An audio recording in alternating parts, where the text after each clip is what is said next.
Quelles sont les causes des yeux larmoyants? Les causes des yeux larmoyants sont diverses. Certaines sont associées à des agents externes et d'autres peuvent nécessiter des soins médicaux immédiats. Avant de vous aider à identifier les causes des yeux larmoyants, sachez que cette affection est liée, comme son nom l'indique, à un excès de larmes. Croyez-le ou non, il est fort probable qu'il y ait plus de ce fluide que nécessaire dans cette région du corps. Même si l'œil a besoin d'être lubrifié pour rester en bonne santé, il arrive parfois que la sécrétion des glandes lacrymales ne puisse pas être évacuée en raison d'une obstruction du canal lacrymal qui va vers le nez. Cela entraîne alors un débordement par les yeux. Quels sont les types d'yeux larmoyants? Nous pouvons classer les types d'yeux larmoyants en fonction de la population affectée.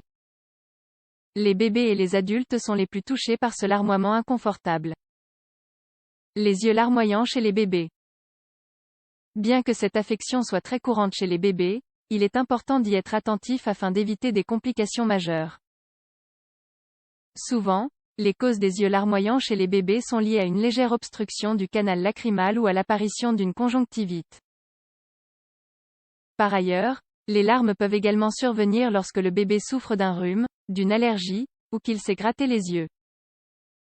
Néanmoins, si le larmoiement persiste, il est préférable de consulter un pédiatre qui dissipera les doutes éventuels et appliquera un traitement spécifique. Même s'il est moins commun, ce trouble peut aussi toucher les jeunes enfants. Si l'excès de larmes s'accompagne d'une coloration rougeâtre des yeux, ils peuvent souffrir d'altération de la cornée. Les yeux larmoyants chez les adultes. Dans le cas des adultes, les causes des yeux larmoyants sont diverses. Toutefois, l'obstruction du canal lacrymal reste la cause la plus courante. Voici d'autres conditions associées. Fatigue oculaire causée par l'usage excessif de dispositifs technologiques. Sécheresse extrême de l'œil qui stimule la formation de larmes pour compenser. Difficultés liées à l'âge. Cause des yeux larmoyants. Le larmoiement constant causé par ce trouble est réellement gênant. En effet, il s'accompagne généralement d'une rougeur à la paupière, d'une irritation, de gonflement et de démangeaison dans la zone. Néanmoins, l'essentiel est d'identifier la cause afin de commencer un traitement spécifique, et de prévenir toute complication supplémentaire. Obstruction du canal lacrymal. Comme nous l'avons expliqué au début de l'article, les larmes sont sécrétées par les glandes lacrymales dont la fonction est de maintenir l'œil propre et lubrifié. L'excès de liquide doit effectivement être évacué à travers le canal lacrymal qui se termine à l'intérieur du nez. Quand ce canal est obstrué, les larmes n'ont aucun moyen de s'écouler et finissent par sortir par les yeux. C'est à ce moment que l'on pleure sans raison apparente.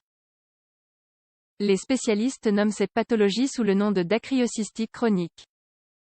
Elle fait référence au rétrécissement des conduits en raison du vieillissement. Il existe également une variante congénitale qui affecte souvent les bébés. Syndrome de l'œil sec.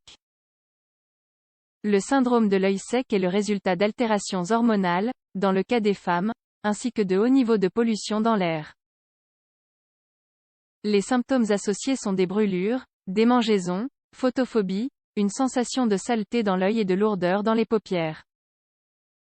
Un autre signe fréquent, bien que ce syndrome soit lié à une insuffisance de larmes, est un œil larmoyant.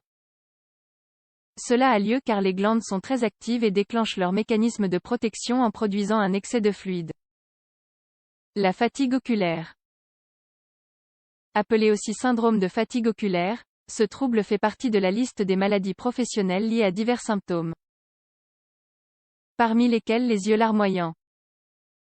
Ce syndrome est également la conséquence d'une utilisation excessive d'appareils électroniques, très fréquente de nos jours avec l'arrivée du télétravail.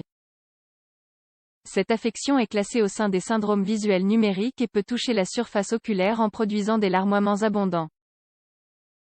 La conjonctivite. Il s'agit de l'une des maladies oculaires les plus communes. Elle affecte les personnes à tous les stades de la vie. Malgré qu'elle génère un certain mal-être, elle est facile à traiter.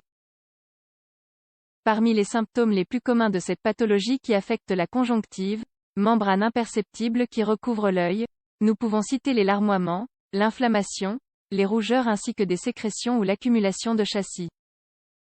Photophobie. La photophobie est un signe occasionné par l'incapacité de supporter l'intensité de la lumière, qu'elle soit artificielle ou naturelle. C'est une pathologie qui affecte en grande mesure les personnes souffrant d'albinisme ou qui ont les yeux clairs. Les symptômes comprennent des yeux larmoyants, un besoin de maintenir les yeux fermés, des démangeaisons et des rougeurs. La personne peut même éprouver des vertiges, des maux de tête, nausées et vomissements. Autre cause commune et légère. En plus des affections mentionnées ci-dessus, le larmoiement des yeux est également associé à des allergies, à la rhinite, la grippe, les rires, les bâillements ainsi que les vomissements. Dans tous les cas, l'excès de larmes n'est pas inquiétant car il obéit à une réaction externe.